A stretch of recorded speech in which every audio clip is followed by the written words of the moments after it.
আসসালামু আলাইকুম এভরিওয়ান। চেনা অচেনা ভালোবাসা গল্পের 7 নম্বর পার্ট। তো বেশি কথা না বলে চলুন গল্প শুরু করি। ভিকি স্যারের অ্যাক্সিডেন্ট হয়েছে আর আমি জানি না, কেউ আমাকে বললো না। এ কেমন মানুষ আমি! ছি, আমার বাসায় একজনের এত বড় একটা দুর্ঘটনা ঘটে গিয়েছে, আমি জানতেও পারলাম না। একবার দেখতেও যেতে পারিনি। ভার্সিটি শেষ করে আগে ভাইয়াকে দেখতে যাব। মনে মনে কথাগুলো আওড়ায় আনায়া নিজের স্থান দিকে পা বাড়াই। দীর্ঘ 20 ঘন্টা পথ জার্নি করে ফিরেছে আবরার। সন্ধ্যা 7টা বিমান ল্যান্ড করে এয়ারপোর্টে। বিমান থেকে নেমে আসে আবরার। সাদা শার্ট, কালো প্যান্ট, চুলগুলো এলোমেলো হয়ে সামনে পড়ে আছে, চোখগুলো লাল হয়ে আছে। ছোট ছোট পা ফেলে এয়ারপোর্টের সামনে পা বাড়াই। ফোন হাতে নিয়ে আনায়ার উদ্দেশ্য ট্যাক্স পাঠিয়ে বাড়ির দিকে পা বাড়াই। অন্যদিকে আনায়া কোচিং শেষ করে পা বাড়ায় হাসপাতালের উদ্দেশ্য। কিছু পথ যেতে ফোনের শব্দ, মেসেজ চেক করতে চোখ ছানা ভরা। আবরারের মেসেজ 7টা 30-এর আগে বাসায় ফিরবা। হাসপাতালে যেতে চাইলে পা ভেঙে বসিয়ে রাখবো। মেসেজখানা দেখে ভয়ে শুকনো ঢুক গিলে বাসার দিকে পা বাড়াই। শশী আর মারিয়ার কাছ থেকে বিদায় নিয়ে বাসার উদ্দেশ্যে রওনা দেয় আনায়া। 20 মিনিটের রাস্তা অতিক্রম করে বাসায় ফিরেছে আনায়া। রুমে প্রবেশ করার আগে শক্তপোক্ত কিছুর সাথে বাড়ি খেয়ে পড়তে নিলে 2 হাত ঝাপটে ধরে। কয়েক সেকেন্ড লাগে নিজের তাল সামলাতে। হাতের মালিকের মুখখানা দেখে গা শিউরে ওঠে আনায়া। আবরারের চোখগুলো লাল হয়ে আছে, উস্কো খুস্কো চুল। আবরারকে দেখে আনায়ার ভিতর এক ধরনের শীতলতা বয়ে যায়। কখন এলেন? আবরার কোনো জবাব না দিয়ে আনায়ার ঠোঁট জোড়া দখল করে নেয়। আনায়া চটপট করে ছেড়ে দাঁড়ায় আবরার। অনেক ছাড় দিয়েছি দেখে ভেবো না সবসময় ছেড়ে রাখবো। আমাকে ডিস্টার্ব করলে ফল কিন্তু ভালো হবে না। দাঁতের উপর দাঁত চেপে কথাগুলো বলে আবরার। আনায়া আর কোনো কথা বাড়ায় না, চুপচাপ দাঁড়িয়ে আছে। আবরার তার নীরবতার মাঝে বুঝে গেল। পাজা কুলে তুলে সাবধানে শুয়ে দেয় আনায়াকে। কয়েক মিনিট তাকিয়ে গলার মুখ গুজে দেয়। ছোট ছোট লাভ বাইট দিতে থাকে। আবরারের হাত বিচরণ করতে থাকে আনায়ার প্রতিটি অঙ্গে। আবরারের স্পর্শে কেঁপে ওঠে আনায়া। আনায়ার চোখে চোখ রেখে গেয়ে ওঠে, আমি তোমার ওই চোখে চোখ রেখে, তুমি আমার এই চোখে চোখ রেখে স্বপ্নে দেখে যাও, তবে ভালোবাসা দাও, ভালোবাসা দাও। আনায়া আবরারের লাল চোখে তাকিয়ে আছে। মানুষটার প্রতি স্পর্শে ভালোবাসা প্রকাশ পাচ্ছে। তার সামনে ভেসে উঠছে উন্মাদ এক আবরার। আবরার তার প্রেয়সীর মাঝে সম্পূর্ণভাবে ডুবে গিয়েছে। নিজের ভালোবাসা রাঙিয়ে দিচ্ছে তার প্রাণ পাখিকে। আনায়ার কণ্ঠে মৃদু আওয়াজে আবরার চোখ খুলে তাকায়। নাক মুখ কুঁচকে আছে আনায়া। নরম সুরে বলি ছাড়ে আবরার, বেশি ব্যথা পাচ্ছ? কিছু সময় বিরতি নিব। নাক মুখ কুচকে অপর পাশে থাকে আনায়া। আবরার মুচকে হেসে শুধায়, একটু সাহায্য করো জান, আমি নিজেকে কন্ট্রোল করতে ব্যর্থ। আনায়া মুচকে হেসে তার প্রাণপ্রিয় স্বামীর ডাকে সাড়া দেয়। প্রিয়সীর সাড়া পেয়ে উন্মাদ হয়ে পড়ে আবরার। 28 বছরের মতো ভালোবাসা উজাড় করে দেয় তার প্রাণ পাখিকে। সুন্দর সন্ধ্যায় মিলন ঘটে 2 নরনারীর। রাত 2টা। আনায়া উন্মুক্ত বুকে মাথা রেখে বিভোর ঘুমিয়ে আছে আবরার। কপালে বিন্দু বিন্দু ঘাম জমেছে। ঘন কালো চুলগুলো এলোমেলো হয়ে কপালে পড়ে আছে। ফর্সা মুখে ঘন চাপ দাড়ির ভিতর সুন্দর তিলটা যেন বেশি আকর্ষণ করছে। ঠোঁটের বাম পাশে অবস্থিত তিলটা। আনায়ার খুঁটিয়ে খুঁটিয়ে দেখছে তার প্রাণ পাখি স্বামীকে। লম্বা সরু কাকড়া টেনে ধরে। আবরার বিভোর ঘুমে সজাগ থাকতে হয়তো কয়েকটা ধমক দিয়ে দিত। আনায়া অন্য হেসে উঠে। একটু আগে কাহিনীটা মনে হতেই লজ্জা আউড়ে উপরে। দেখো কত নিষ্পাপ দেখা যাচ্ছে, যেমন কিছুই বুঝে না, আহত ছাড়া। আমাকে শেষ করে দিয়েছে মাগো। আনায়া আবরারের উপর থেকে সরাতে চাইলে কিন্তু সরতে ব্যর্থ। বলিষ্ঠ দেহের মানুষটাকে আনায়ার মতো পটি করে আর নড়তে পারে না। আনায়া নাড়াচড়া দেখে আবরার আরো জোরে চেপে ধরে। এইবার বুক থেকে গলার নিচে মুখ দেয়। হালকি শুলে বড়ি ছাড়ে, ডোন্ট ডিস্টার্ব, ঘুমোতে দাও। ডিস্টার্ব করলে এর মাসুল কিন্তু অন্যভাবে দিতে হবে, এখন সম্পূর্ণ ফিলিংস শেষ হয়নি। বলে আবরার আনায়ার গলার চুরে কামড় বসায়। আনায়ার মুখ শব্দ করে ওঠে। আবরার মুচকে হেসে আনার আষ্টে পিষ্টে জড়িয়ে ধরে গলা গুগ মুজে ঘুমিয়ে পড়ে। আনায়ার কথা বাড়ায় না। আবরারের ঘন চুলগুলো টেনে দিচ্ছে খুব মনোযোগ সহকারে। রাত 2টা 50। নিচ থেকে আসা শব্দ আর চিল্লাচিল্লি আনায়ার ধ্যান ভাঙে। আবরারকে আস্তে আস্তে ডেকে ওঠে। আনায়ার ডাকে আবরার চট করে আনায়ার পানে তাকায়। আবরারের রক্তিচক্ষু চোখগুলো দেখে ভয় শুকনো ঢোক গেলে। নিচে চিল্লাচিল্লি করছে, আমি দেখতে যাব। আনায়া ভয়ে শুকনো ঢোক গিলে বলে ওঠে। আবরার কথা মুড়ি দিয়ে এক সাইড হয়ে যায়। ইনায়াকে ইশারা করতে আনায়া নিচ থেকে আবরার টি শার্ট নিয়ে ওয়াশরুম দিয়ে দৌড়ে দেয়। এত রাতে চৌধুরী বাড়ি সকলে ঘুম ঘুম চোখে ড্রয়িং রুমে পা বাড়ায়। সকলের চোখে ঘুমের রেশ, চোখ খুলতে কষ্ট হচ্ছে। আমজাদ চৌধুরী চোখ মুখ লাল করে বাসায় প্রবেশ করে। ভিকিকে দেখে হাসপাতালে গিয়েছিল 2 জন, আমজাদ আর আয়শা। সন্ধ্যার দিকে 2 জন একসাথে ভিকিকে দেখতে যায়। আর আসতে আসতে এত রাতে, কিন্তু এত চিল্লাচিল্লি করছে কেন তা দেখে বদ্ধগত হলো না। চোখ লাল হয়ে আছে, মাথা ছোট ছোট চুলগুলো এলোমেলো হয়ে আছে। গলার টাইটাও ঠিক নেই, শার্ট অর্ধেক ইন করা অর্ধেক বাহিরে। সব মিলিয়ে কেমন ছন্দ ছাড়া অগোছালো লাগছে আমজাদকে। দীপ্তি বেগম ছোট ছোট ভাই আমজাদ চৌধুরীর কাছে এগিয়ে যায়। কি হয়েছে ভাইজান? আমজাদ চৌধুরী হতাশ হয়ে সোফায় বসে পড়ে, কপালে আঙ্গুল ঠেকিয়ে বসে আছে। বড় বড় নিঃশ্বাস ফেলে নিজেকে একটু শান্ত করতে চেষ্টা করে, কিন্তু শান্ত করতে ব্যর্থ হয়। আনায়া দৌড়ে এসে এক গ্লাস পানি এগিয়ে দেয়। আমজাদ ঢকঢক করে পানিটুকু খেয়ে লম্বা একটা নিঃশ্বাস ফেলে নিচের দিকে তাকিয়ে বলে ওঠে, আজকে রাত 9টায় বাসায় ফেরার পথে আয়েশাকে কিছু সন্ত্রাসী কিডন্যাপ করে। আমি ধরতে বা দেখতে পারিনি, দুইজন লোক ছিল মাস্ক পরা, কালো রঙের একটা গাড়ি ছিল, নাম্বারও দেখতে পারিনি। থানায় জিডি করতে পা বাড়াতে অচেতন একটা নাম্বার থেকে কল আসে, যা পুলিশকে জানায়। তাহলে আয়েশা। আমজাদ চৌধুরী আর কোনো কথা বলতে পারেনি, চোখে পানি ছিটা দেয়। পাশ থেকে আনার হাতে গ্লাসটা পড়ে যায়। দীপ্তি বেগম প্রায় কান্না করে দেয়। লীনা বেগমের মুখ বাঁকিয়ে রুমের দিকে পা বাড়ায়। আনায়া আর এই মুহূর্ত না থেকে দৌড়ে উপরে উঠে যায়। ড্রয়িং রুমে এখন দীপ্তি বেগম, আর্য চৌধুরী আর আমজাদ তিনজন। পিনপতন নীরবতা, কেউ কোনো কথা বলছে না, সবাই চুপচাপ বসে আছে। আমজাদ একটু পর পর ফুপিয়ে উঠছে। দিনপতি বেগম আমজাদ চৌধুরী সামনে ফ্লোরে গিয়ে বসেন। কয়েক সেকেন্ড চুপ থেকে জিভ দিয়ে ঠোঁট ভিজিয়ে নেয়।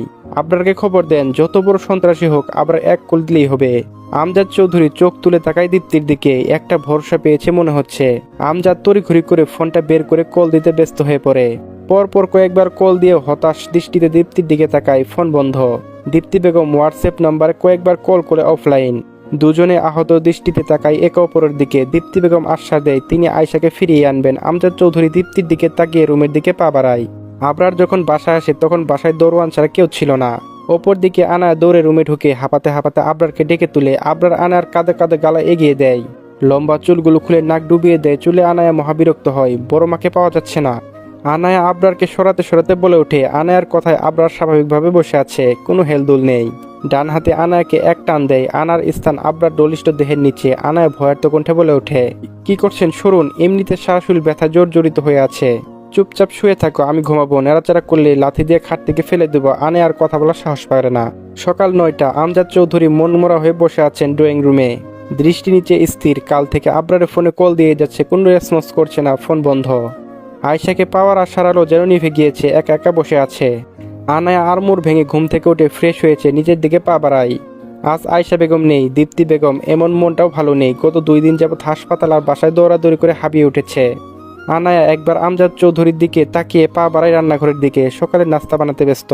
লীনা বেগম ছোট ছোট পা ফেলে রান্নাঘরের দিকে এগিয়ে আসেন আনায়ার কাজে সাহায্য করতে। মেয়েটা একা সব কাজ করবে সেই ভেবে এগিয়ে আসেন। লীনা বেগম রুটি ছানা বড়া এগিয়ে আসে।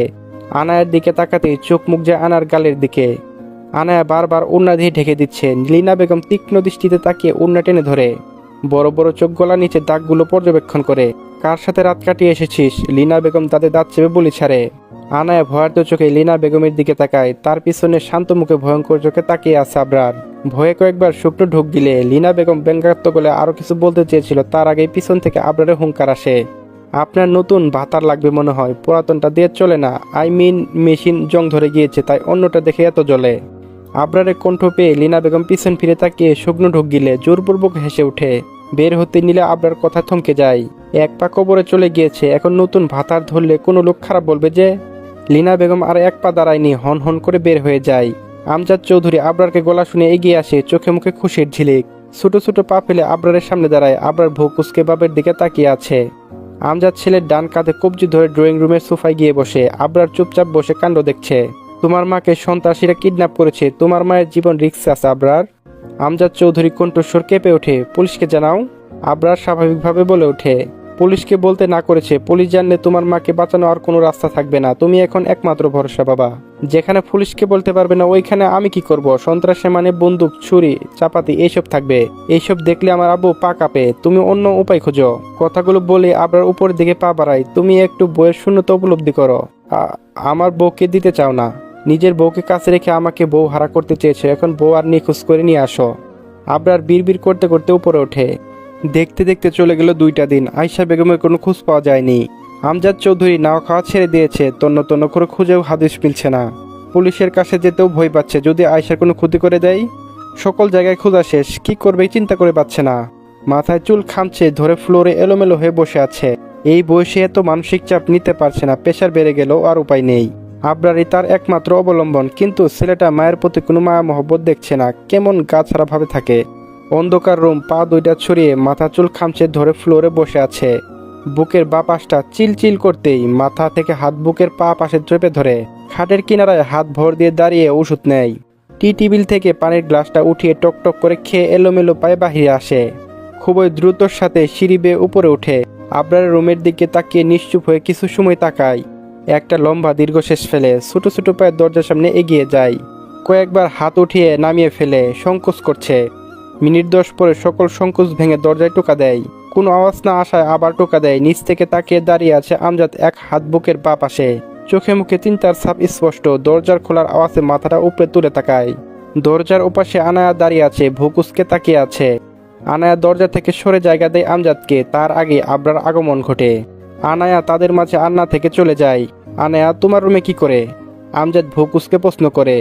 আজব, আমার বউ আমার ঘরে থাকবে? আমি কি কোনোদিন তোমাকে জিজ্ঞেস করেছি আম্মা তোমার রুমে কেন থাকে? আমি তো প্রশ্ন করিনি, তাহলে তুমি কেন উক্ত প্রশ্ন করছো? আমজাদ চৌধুরী সকল দুঃখ হতাশা ভুলে গিয়েছে ছেলের কথাই। শুকনা কাশি উঠে গিয়েছে, বুকের ব্যথাটাও একটু বেড়েছে। হাতটা শক্ত করে বুকে চেপে ধরে। নির্লজ্জ ছেলে, আমি তোমার বাবা হই, মুখে লাগাম লাগিয়ে কথা বলো। উচিত কথা বললেই নির্জল্য। তোমার মাকে খুঁজে পাওয়া যাচ্ছে না, আর তোমার এই নিয়ে কোনো হেলদুল নেই। এখন পর্যন্ত খুঁজতেও বের হলে না। আবরার বলে, নিজের বউকে নিজে খুঁজো। বলে আবরার নিচের দিকে পা বাড়ায়। ড্রয়িং রুমে আসতে ইয়ামিনার রাতুল দৌড়ে বাসায় প্রবেশ করে। আরে আব্বা, কখন এলি? রাতুলের কথায় আবরার আশপাশ ভালোভাবে পর্যবেক্ষণ করে। এখানে আবরার ব্যতীত আর কেউ নেই, তাহলে আব্বা কাকে ডাকলো? রাতুল। আবরার চোখ দুইটা ছোট ছোট করে রাতুলের পানে তাকায়। আরে আব্বা, কথা কস না কেন? কখন এলি? আবরারের দিকে এগিয়ে প্রশ্ন করে। রাতুল আবরারকে জড়িয়ে ধরতে গেলে আবরার কটমট চোখে চাউনি দেখে আগায় না। দাঁত কিলিয়ে এগিয়ে দাঁড়িয়ে পড়ে। আব্বাকে? কেন তুই? রাতু দাঁত কিলিয়ে বলি ছাড়ে। তুমি জাতির আব্বার, আনায়া জাতির আম্মা। হে হে হে। আবরার আর কথা বাড়ায় না। হতাশা কপালের দিকে 2 আঙ্গুল ঠেকিয়ে সোফায় বসে পড়ে। ভিকির অবস্থা আগের থেকে অনেকটা ভালো, লাঠি দিয়ে চলাচল করতে পারে। পায়ের অবস্থা গুরুতর, হাতের অবস্থা দিন দিন উন্নতি হচ্ছে।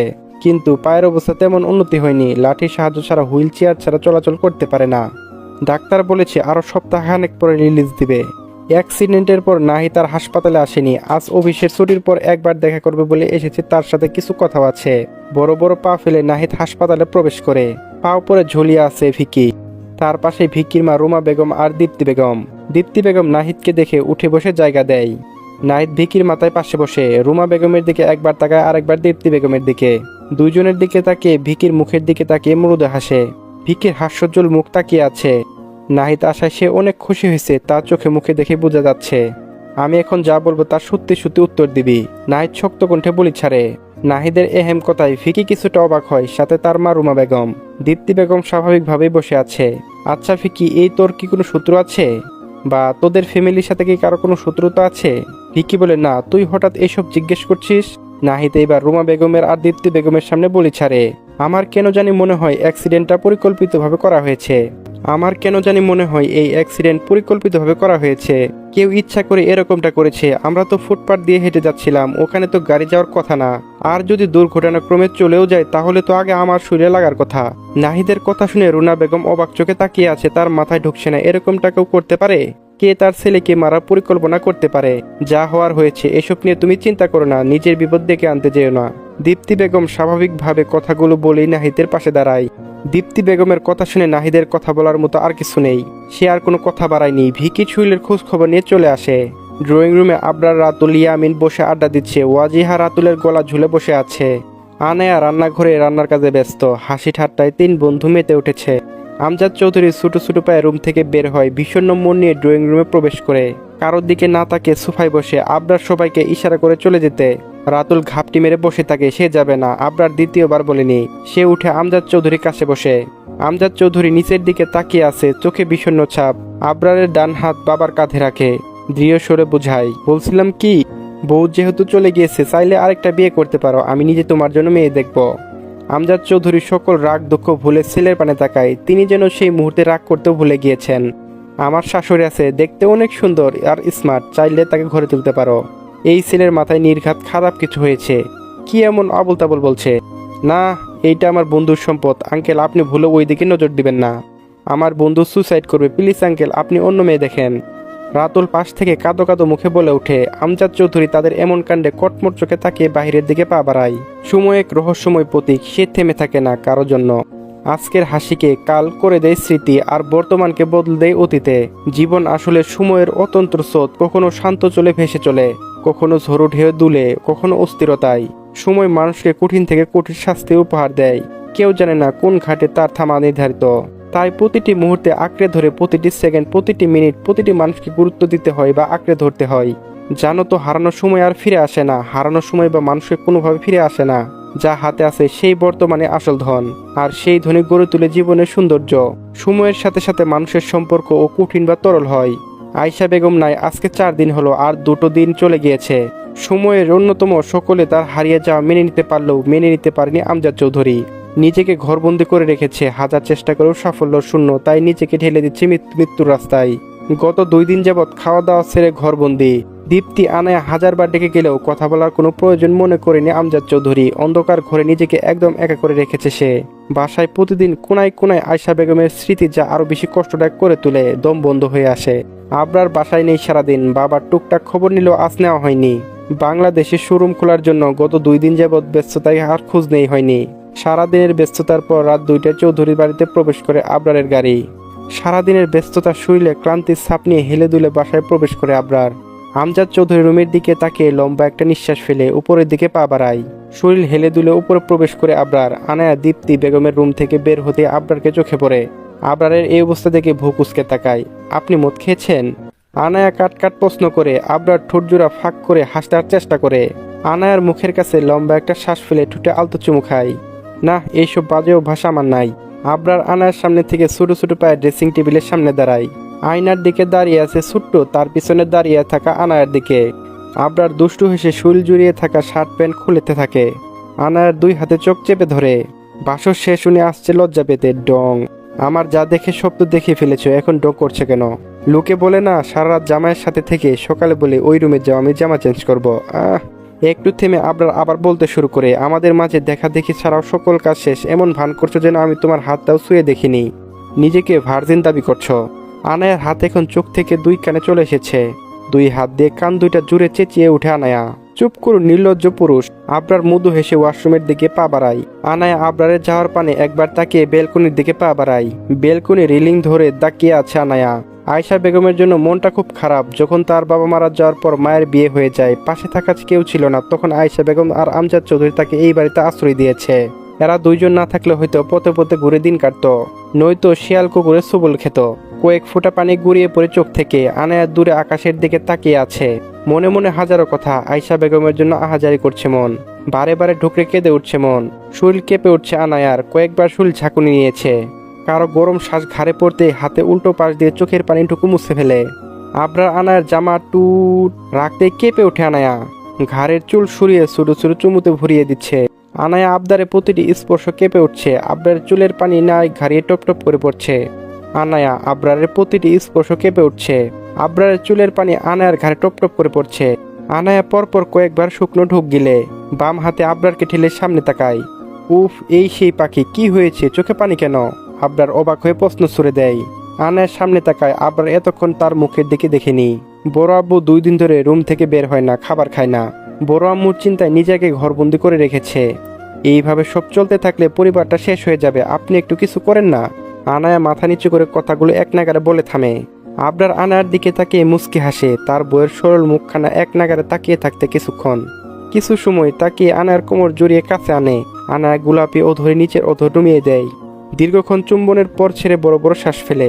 আমি নিচে যাচ্ছি, ঘুমাবে না, বসে থাকো। বেশি ঘুম পেলে চোখে পানি দিয়ে সজাগ থাকো, এক চুমুতে কাজ হবে না। আনায়া নিজে কাঁথা চেপে কম্বল মুড়ি দিয়ে শুয়ে পড়ে। আবরার ছোট ছোট পায়ে বাবার রুমের কাছে আসে। কয়েকবার হাত বাড়ি টোকা দেয়, কোনো সারা শব্দ নেই। কয়েকবার ডাক দেয়, তাও কোনো সারা শব্দ নেই। এইবার আবরার ভয় পেয়ে যায়। কিছু হয়ে গেল না তো? আমি তোমার বউকে খুঁজে পেয়েছি, দরজা খোলো, তোমার সাথে কথা বলবো। কল দিয়েছে কিডন্যাপার। আবরারে বলতে দেরি, কিন্তু দরজা খুলতে দেরি হয়নি। আবরার শীতল একটা নিঃশ্বাস ফেলে রুমের ভিতরে প্রবেশ করে। সবসময় পরিপাটি করে থাকার মানুষটা আজ একদম ভিন্ন চরিত্রে। ছন্দ ছাড়া অগোছালো হয়ে গিয়েছে। প্রিয়জনকে হারানোর কষ্ট আষ্টে পিষ্টে ধরেছে। অন্ধকার রুম, হাত বাড়িয়ে আলো জ্বালিয়ে দেয় আবরার। আমজাদ ছেলের পানে তাকিয়ে আছে। আবরার বাবার দিকে না তাকিয়ে কিচেনে চলে আসে। ফ্রিজ থেকে তেহারি বের করে ওভেন গরম করে বাবার রুমের দিকে যায়। খাবারগুলো শেষ করো, আমি কথা দিচ্ছি তোমার বউকে ফিরিয়ে এনে দেব। আমজাদ খাবারের দিকে তাকিয়ে মুখ ফিরিয়ে নেই। তা দেখে আবরার মৃদু হাসে। বউ যদি দরকার নাই থাকে তাহলে খেতে হবে না, যাচ্ছি আমি। আবরার উঠে পা বাড়াতে নিলেই আমজাদ কণ্ঠে দাঁড়িয়ে যায়, খাচ্ছি। আমজাদ সুন্দর করে খেতে বসে যায়। আবরার সেই দিকে তাকিয়ে ঠোঁটে বাকিয়ে হাসে। আহা কষ্ট রে, যখন আমার বউকে অন্য জায়গায় বিয়ে দেওয়ার কথা ভেবেছ, তখন আমার অবস্থা এর থেকেও খারাপ হয়ে গেছে। কিন্তু প্রকাশ করার মতো ছিল না। বউকে হারানো কষ্টে 3 দিন আমার কিডনি ব্যথা ছিল। আমজাদ খাওয়া রেখে ছেলের পানে তাকিয়ে আছে। বউ দুইটা বড় বড় করে তাকিয়েছে, তা দেখে আবরার ইশারা করে খেতে বলে। 20 মিনিট পর খেয়ে হাত ধুয়ে আবরারের পাশে বসে খেয়েছি। এখন বলো কবে আনবে তোমার মাকে? আগে তুমি কথা দাও আনায়ার সাথে আমার বিয়ের ব্যবস্থা করবে। আগে তুমি কথা দাও আনায়ার সাথে আমার বিয়ের ব্যবস্থা করবে। আমজাদ চৌধুরী কিছুক্ষণ সময় নীরব হয়ে যায়। ঠোঁটে আঙ্গুল ঠিকই ভেবে চলেছে, আমারই তো বউ, আবার বিয়ে দিবে, সমস্যা কি? হুজুরের বিয়ে ছিল, এখন কোর্ট ম্যারেজ করতে চাই তাই বলছি। আর বিয়ে না দিলেও কথা চিন্তা করো না, বাসর কিন্তু হয়ে গিয়েছে। আমজাদ চৌধুরী কটমট করে ছেলের দিকে তাকায়। নির্লজ্জ হচ্ছ? না আমি জন্মগত নির্লজ্জ। আমজাদ ছোট করে শ্বাস ফেলে জবাব দেয়, আচ্ছা তোমার মাকে ফিরিয়ে আনলে বিয়ের ব্যবস্থা করব। 1 মিনিট দাঁড়াও। আবরার উঠে বাহিরে চলে আসে। আমজাদ ছেলের দিকে ভুকুসকে তাকিয়ে আছে। 5 মিনিট পর আবরার একটা বই নিয়ে রুমে প্রবেশ করে। এইটা শুয়ে বলো, বিয়ের ব্যবস্থা করবে। কি এইটা? আমজাদ ভুকুসকে তাকায়। ইংরেজি বই, এটা শুয়ে বলো, নয়তো তোমার কথা বিশ্বাস করি না। আমজাদ হতাশ হয়ে ছেলের দিকে তাকিয়ে আছে। এই মুহূর্তে আয়শাকে বাসায় নিয়ে আসা জরুরি, তাই সে বই শুয়ে কথা দেয়। সকাল সকাল 3 বন্ধু বের হয়ে গিয়েছে নিজেদের কাজের উদ্দেশ্য। আজকে আবরারের একটা কোম্পানির উদ্বোধন। বাংলাদেশে নিজের একটা শোরুম তৈরি করেছে আবরার, সেটার দায়িত্ব পড়েছে 3 জনের উপর। রাতুল, ইয়ামিন, সোহান কাল রাতে কোরিয়া থেকে বাংলাদেশে ফিরেছে। অমিকের সকল দায়িত্ব দিয়ে এসেছে সে। সোহান বাংলাদেশে ফিরে আবরারের সাথে দেখা করেনি, রাতুল আর ইয়ামিনের সাথেই ছিল। 3 বন্ধু কথা বলতে বলতে বাড়ি থেকে বের হয়ে যাচ্ছে। বাড়ির মেন গেটের বাইরে পা রাখতেই তার আগে সাক্ষাৎ হয়ে যায় আমজাদের সাথে। আমজাদ চৌধুরী খুবই ফুরফুরে মেজাজে আছে, হাসি খুশি। রাতুল ভু আড়াআড়ি করে একবার তাকায়, ছোট ছোট পা ফেলে আমজাদের কাছে এগিয়ে আসে। কি আঙ্কেল, মেজাজ এত ফুরফুরে কেন? আমজাদ চৌধুরী রাতুলের পানে শক্ত চোখে তাকায়, কিন্তু মুখে ফুটে কিছু বলে না। রাতুল সেই সুযোগ লুফে নেয়। আপনি কি সত্যি সত্যি আমার বন্ধুর সম্পত্তি হাত দিবেন ভাবছেন? প্লিজ আঙ্কেল, এমন করবেন না প্লিজ। আমার বন্ধু সত্যি সুসাইড করবে। আমি আপনাকে এর থেকে সুন্দরী মেয়ে এনে দেবো, তাও ওই দিকে থেকে শোক সরিয়ে ফেলুন। আমজাদ চৌধুরী দাঁত কটমট করে রাতুলের কাছে এগোলে নিলেই রাতুল দাঁত কেলিয়ে দৌড় দেয় সোজা সোহানের কোলে। এমন বাদরের মতো ঝুলেনা থেকে নাম আমার কোল থেকে। রাতুল সোহানের কোল থেকে নেমে শুইল জড়ানো শার্টটা ঠিক করে, চুলগুলো ঠিক করে উপরের দিকে তাকায়। আবরার কটমট করে তার দিকে তাকিয়ে আছে। রাতুল আবরারের পানে তাকিয়ে দাঁত কেলিয়ে সামনের দিকে পা বাড়ায়।